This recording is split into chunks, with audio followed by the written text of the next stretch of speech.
신앙 고백 우리 하겠습니다. 나는 전능하신 아버지 하나님 천지의 창조주를 믿습니다. 나는 그의 유일하신 아들 우리 주 예수 그리스도를 믿습니다. 그는 성령으로 잉태되어 동정녀 마리아에게서 나시고 본디오 빌라도에게 고난을 받아 십자가에 못 박혀 죽으시고 장사된 지 사흘 만에 죽은 자 가운데서 다시 살아나셨으며 하늘에 오르시어 전능하신 아버지 하나님 우편에 앉아 계시다가 거기로부터 살아있는 자와 죽은 자를 심판하러 오십니다. 나는 성령을 믿으며 거룩한 공교회와 성도의 교제와 죄를 용서받는 것과 몸의 부활과 영생을 믿습니다. 아멘. 295장 부르시죠.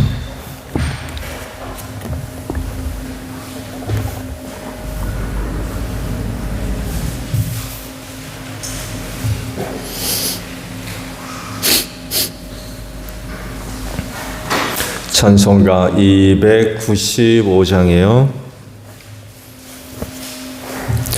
큰 죄에 빠진 나를 주 예수 건지사 그 넓은 품에 다시 품으시는 애는 저 바다보다 깊고 저 하늘보다 높다. 그 사랑 영원토록 나 찬송하리라.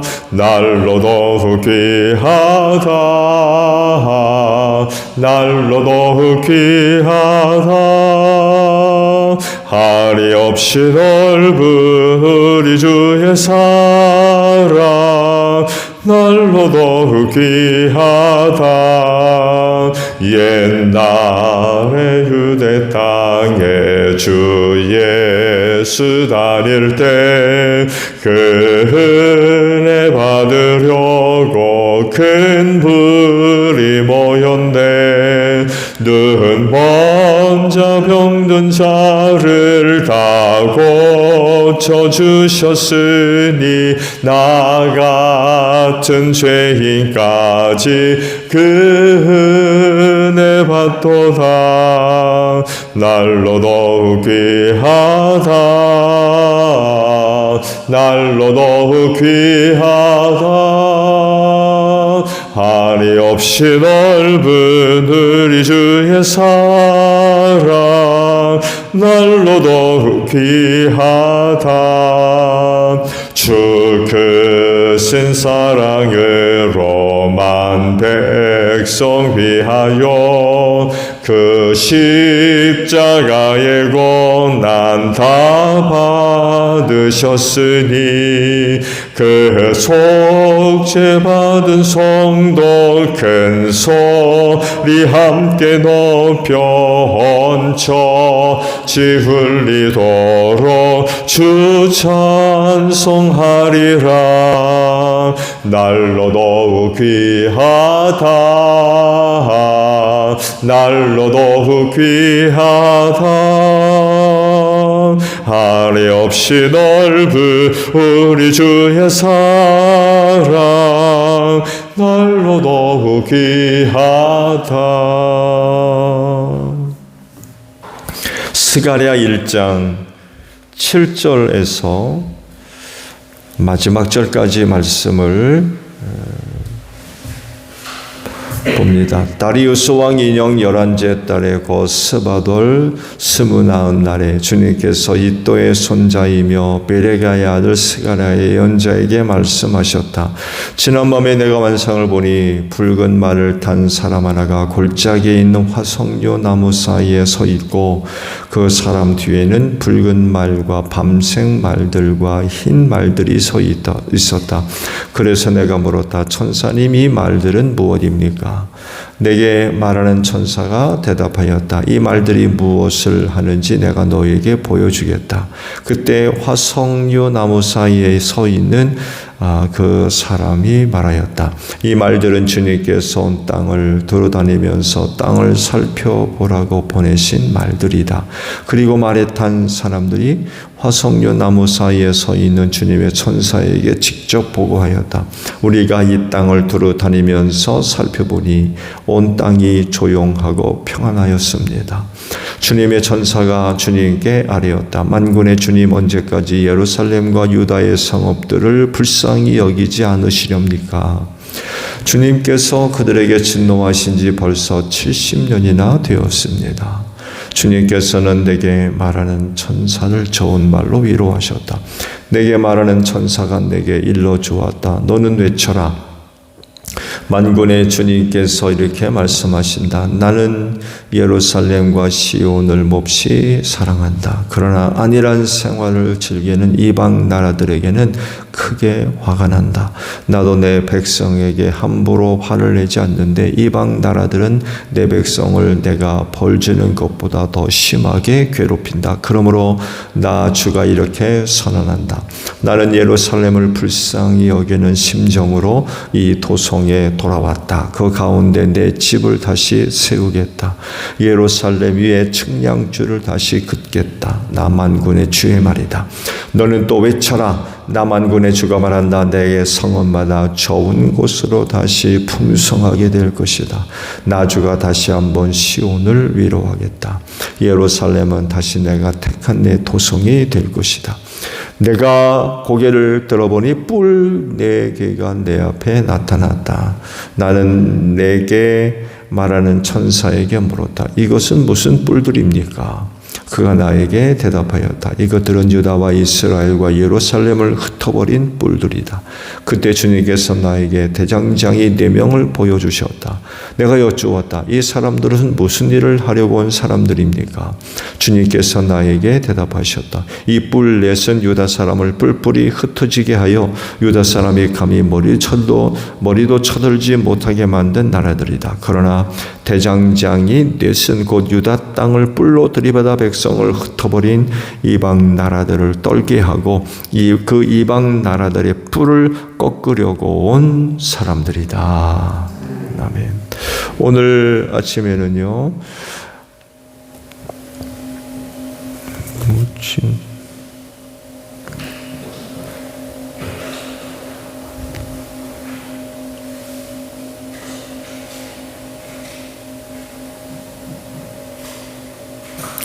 14절에 있는 말씀이에요. 절이 빠졌네. 내게 말한 천사가 내게 일러주었다. 너는 외쳐라. 만군의 주님께서 이렇게 말씀하신다. 나는 예루살렘과 시온을 몹시 사랑한다. 라는 말씀입니다. 남유다가 회복이 되고 또 예루살렘이 회복될 수 있었던 이유는 바로 오늘 주신 말씀에 있습니다. 뭐예요? 사랑하신다. 즉 하나님께서 예루살렘과 시온을 몹시 사랑하셨다. 이 사랑 때문에 그래요. 다른 나라가 남유다와 같은 상황에 있었다고 하면 다 사라져 버릴지도 몰라요. 그런데 그렇게 되지 않았거든요. 70년 만에 다시금 유다 땅으로 돌아왔다는 얘기는 그렇게 되지 않았다는 얘기거든요. 근데 이게요, 일상적인 일이 아닙니다.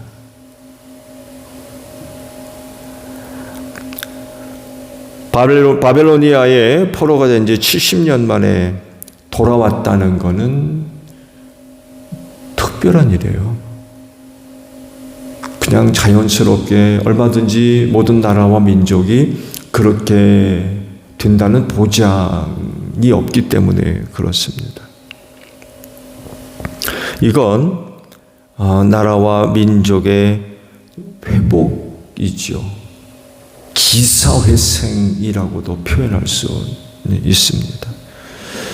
이렇게 될 수 있었던 출발, 바로 하나님의 사랑으로부터 이루어진 일이라는 것입니다. 이미 오래전에 그들의 조상이 이집트 땅에서 450년 만에 나오잖아요. 출애굽을 했죠. 그래서 가나안 땅으로 돌아왔습니다. 이 사건을 설명할 수 있는 것도 오늘 주신 말씀 속에서 그 답을 찾을 수 있어요. 사랑해요. 그 민족을 사랑하신 하나님. 사랑하심이 아니었으면 그 땅에서 흔적도 없이 사라져 버렸을 겁니다. 이집트에 흡수되는 거죠. 흡수. 근데 450년 동안 있으면서도 결코 이집트에 흡수되지 않았습니다. 이건 굉장히 대단한 일입니다. 앞서 말씀을 드린 대로 그냥 보편적인 일상의 일이 아니에요. 특별한 일입니다. 정말 특별한 일. 아마 인류 역사상 이런 일 거의 없을 거예요. 그렇게 오랜 동안 또 다른 나라에 들어가서 살면서 흡수되지 않고 나라가 되고 민족에 대해서 나왔다는 예는 찾아볼 수 없을 거요. 근데 이스라엘이 그런 모습을 보여주었다는 얘기는 다르게 설명이 안 돼요. 그 민족을 향한 하나님의 사랑 때문에 그래요. 대한민국도 일제강점기, 일제 36년 혹은 35년이라고도 얘기를 하는데 길면 길고 짧으면 짧다고도 할 수 있습니다만 해도 그 영향이요. 그때 받은 영향이 조국 광복과 더불어서 없어지지 않았습니다. 지금도 남아서요. 좋지 않은 왜곡된 가치와 문화의 찌꺼기로 남아 있습니다.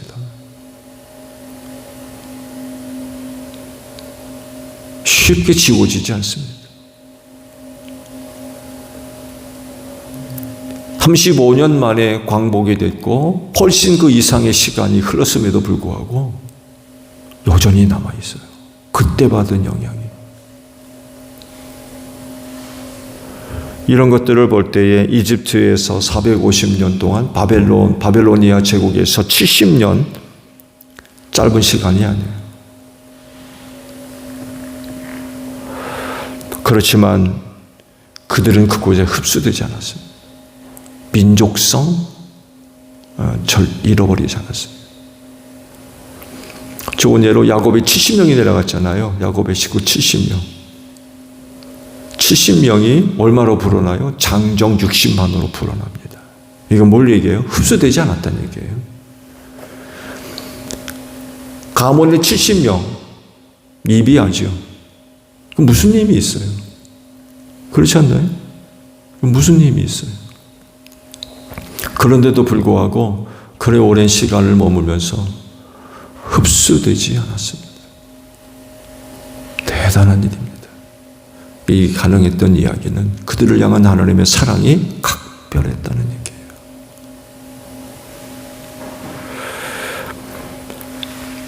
근데 사랑하신 이유가 뭐예요? 그들을 그렇게 사랑하셨던 이유.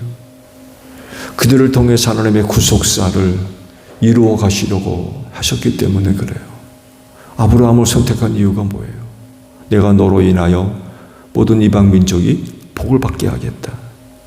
그런 하나님의 뜻을 이루시려고 아브라함을 선택하셨기 때문에 그런 약속 지키시려고 포기하지 않으시려고 끝까지 사랑하시고 남유다도 마찬가지. 말씀드렸죠? 그렇게 포로로 70년 생활하면 흡수돼서 없어진다는 말 다 잃어버리고 이방 민족과의 호련인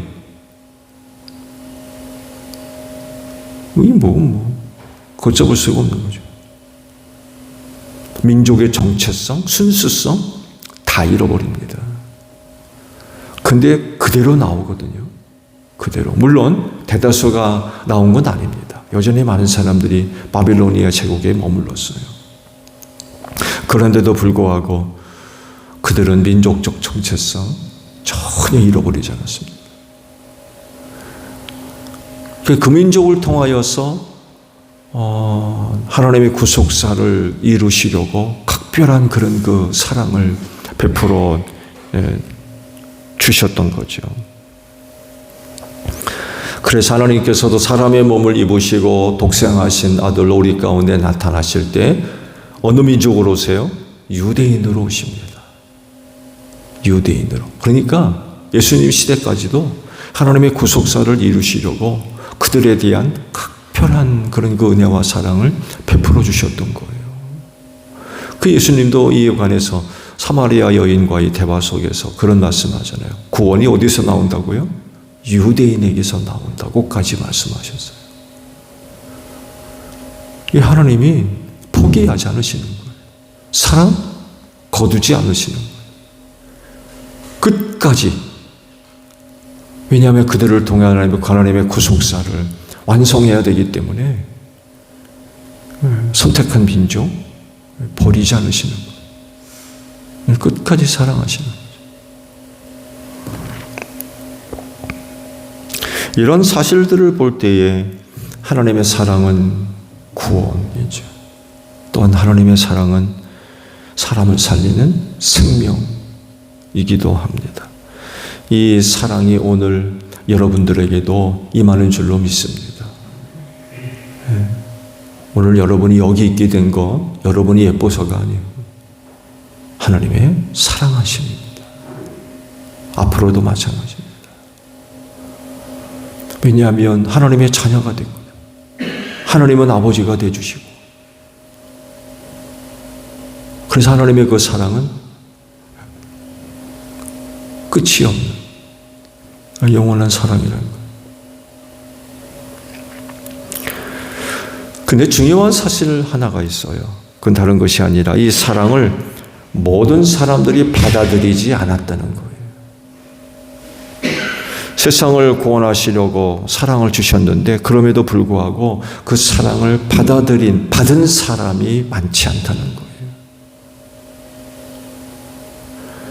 사랑을 주심으로 그 사랑을 받음으로 결과가 있어야 되는데 사람들이 하나님의 사랑을 주시는데 거절하는 거예요. 사랑 안 받겠다는 거죠.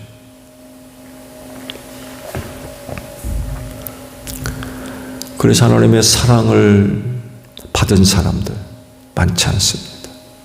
그들이 바로 그리스도인이에요. 곧 예수를 믿고 영접한 사람, 이들이 곧 하나님의 사랑을 거절하지 않고 받아들인 그런 그 사람들입니다. 이렇게 하나님의 사랑에 응답할 때에 그 사랑의 능력이 나타나서 그들이 구원함을 얻는 거예요. 하나님의 사랑 거절하면 구원받을 수 없어요. 영생하는 생명 얻을 수 없습니다.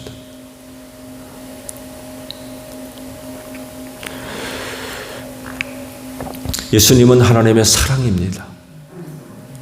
하나님의 사랑이 어떤 것인가를 우리에게 증명하신 분이세요. 그 사랑을 우리에게 보여주신 분이기도 하고요. 그래서 예수님을 영접하고 믿는 것은 뭘 얘기합니까? 하나님의 사랑을 거절하지 않고 받아들였다는 얘기예요. 예수를 믿는다는 건 단지 믿음의 이야기만이 아니라는 거예요.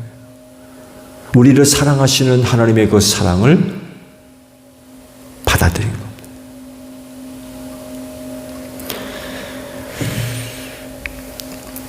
이런 사람들에게 영원히 사는 그런 그 생명의 은혜가 반드시 나타날 줄로 믿습니다. 하나님께서 남유다를 예루살렘의 시온을 사랑하셔서 돌아오게 된 거죠. 사랑 때문에. 반대로 얘기하면 하나님께서 그들에게 그 사랑을 주시지 않았으면 바벨론 제국에서 없어지는 거죠. 근데 그러지를 않았어요. 돌아올 수 있었어요. 그건 사랑 때문에 그래요. 그 사랑이 오늘 우리에게 주신 거죠. 그래, 예수께서 우리 가운데 오신 것을 두고도 요한복음이 이렇게 말씀을 하잖아요. 하나님이 세상을 어떻게 하셨다고요? 사랑하셨대요. 그래서 누가 오세요? 예수님이 오셨대요. 사랑하셔서 예수님이 오셨대요. 그래서 예수님을 영접한다는 것은 곧 하나님의 사랑을 받아들이는 것과 똑같은 얘기예요. 이 일이 여러분들에게 일어난 거죠? 예, 그 일이 여러분들에게 일어난 거예요. 하나님의 사랑을 거절하지 않고 받았다는 얘기입니다. 틀림없이 사는 은혜, 생명의 은혜가 여러분들에게 나타날 줄로 믿습니다.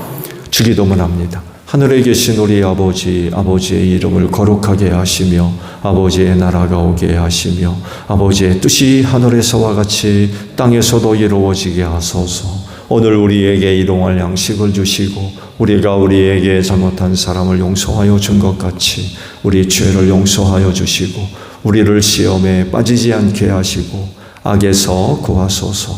나라와 권능과 영광이 영원히 아버지의 것입니다. 아멘.